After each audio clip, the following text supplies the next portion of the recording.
Kembali di iNews Sore, pemirsa, kami lanjutkan dialog. Masih terhubung bersama kami Pak Sugeng Teguh Santoso, Ketua IPW, dan Pak Yusuf Warsim, Komisioner Kompolnas. Ya, Pak Yusuf, melanjutkan pertanyaan yang tadi. Lalu apa saran dari Kompolnas terkait penahanan Putri Chandrawati? Saran kami tentu terkait dengan penyidik masih mempertimbangkan alasan untuk belum melakukan penahanan. Ya, kami masih melihat belum melakukan penahanan, yang salah satunya itu kesehatan. Tentu ini perlu dijelaskan.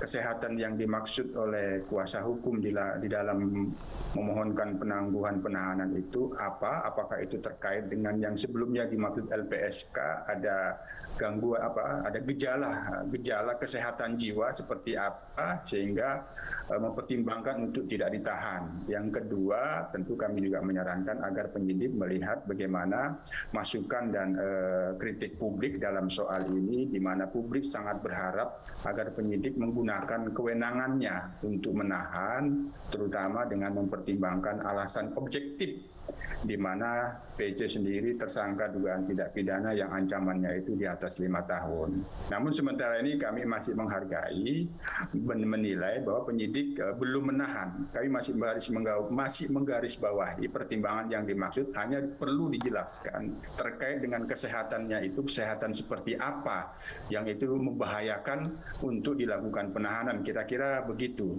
Oke, baik Pak Yusuf. Tapi nyambung dari pertanyaan Pak Sugeng tadi, apakah Kompolnas sudah menerima mungkin ada laporan bahwa dokter kepolisian, baik itu dari psikiater forensik, sudah melakukan asesmen terhadap Ibu Putri? Karena ini kan pernyataan ada alasan kesehatan, ini kan harus dibuktikan. Tentu kan dalam hal ini Kompolnas kewenangan yang diberikan kan memantau dan menilai, bukan bagian dari penyidikan yang dilakukan Polri. Maka tentu ini yang harus kita pantau dan kami nilai, karena terkait dengan kesehatan ini kan disebutkan di dalam permohonan penangguhan penahanan oleh kuasa hukum. Nah, ini yang barangkali yang harus kita pantau dan perlu penjelasan kesehatan seperti apa yang dimaksud oleh kuasa hukum sehingga penyidik mempertimbangkan untuk belum menahan PC itu, Mas. Baik, Pak Sugeng dan Pak Yusuf, kita tahan dulu sebentar. Kita akan lihat kondisi terkini dari kediaman Putri Chandrawati yang hingga saat ini masih juga belum ditahan. Sudah ada rekan kami Nata Arman di kediaman Putri Chandrawati.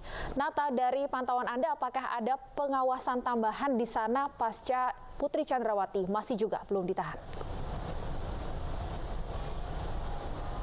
Baik Stefani dan juga pemirsa, pasca pemanggilan kedua Putri Chandrawati ke Bareskrim pada tanggal 31 Agustus 2022 yang lalu, beginilah situasi terkini di Saguling, yakni di rumah pribadi Irjen Sambo, yang mana terpantau sejak tadi sore sampai dengan saat ini tidak ada aktivitas apapun itu, dan juga terpantau sepi, baik itu yang keluar masuk pun tidak ada aktivitas, dan juga untuk segi pengamanan, ini tidak ada pengamanan khusus dari pihak polisian seperti pada beberapa waktu lalu ketika dilakukan rekonstruksi yang dilakukan di dua lokasi, yakni di Duren 3 maupun di Jalan Saguling.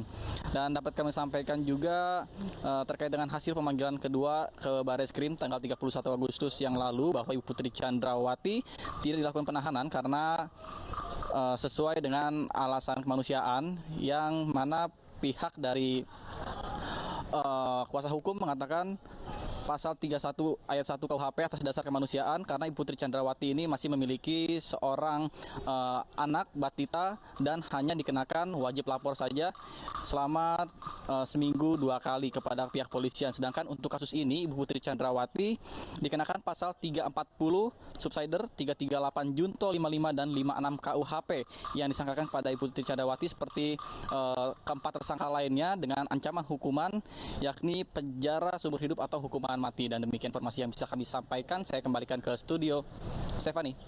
Baik, terima kasih Nata Arman atas laporan Anda langsung dari kediaman Putri Chandrawati, kawasan Duren 3, Jakarta Selatan. Pemirsa, kita lanjutkan diskusi kita. Saya ingin ke Pak Sugeng.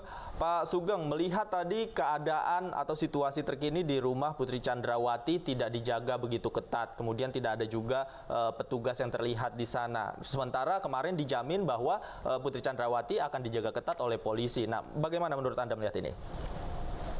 Ya kan Ibu Putri tidak perlu dijaga ketat. Beliau kan tersangka ya, bukan seorang saksi yang berpotensi bisa mendapat ancaman. Ya, itu biasa saja menurut saya.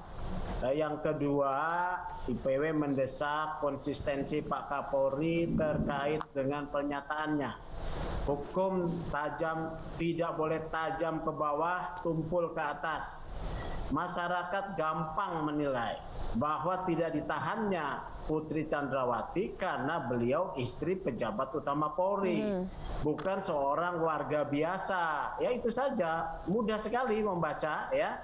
Kalaupun Polri penyidik mau menggunakan segala argumentasi ya silakan saja. Penilaian masyarakat punya parameternya sendiri, kembali kepada konsistensi Pak Kapolri dalam hal ini ya, untuk memerintahkan tim sus melakukan penahanan atau setidak-tidaknya pada saat P21 dilakukan penahanan.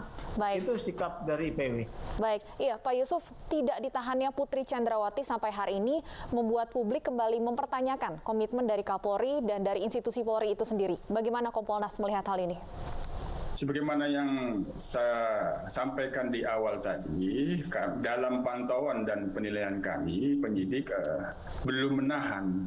Tidak kami maksud tidak menahan, karena ada permohonan penangguhan penahanan yang itu dikabulkan oleh penyidik terhadap permohonan penangguhan penahanan kuasa hukumnya dengan alasan-alasan yang saya sebutkan tadi, diantaranya kesehatan, terkait dengan wajib lapor dan sebagainya. Itu kan bagian dari karena permohonan penangguhan penahanannya itu dikabulkan. Jadi kami berharap tentu yang paling utama tadi soal alasan kesehatan yang apakah itu sangat membahayakan apabila dilakukan penahanan, ini penting untuk dijelaskan oleh penyidik kepada publik. Tapi tentu kami sebagai pengawas fungsional tentu akan terus memantau dan menyarankan sebagaimana di dalam KUHP penyidik punya kewenangan untuk menahan. Publik begitu berharap bahwa pasal tentang penahanan terkait dengan alasan objektif yang tersangka PC itu ancaman pidananya di atas 5 tahun, tentu penyidik dapat mengenakan penahanan terhadap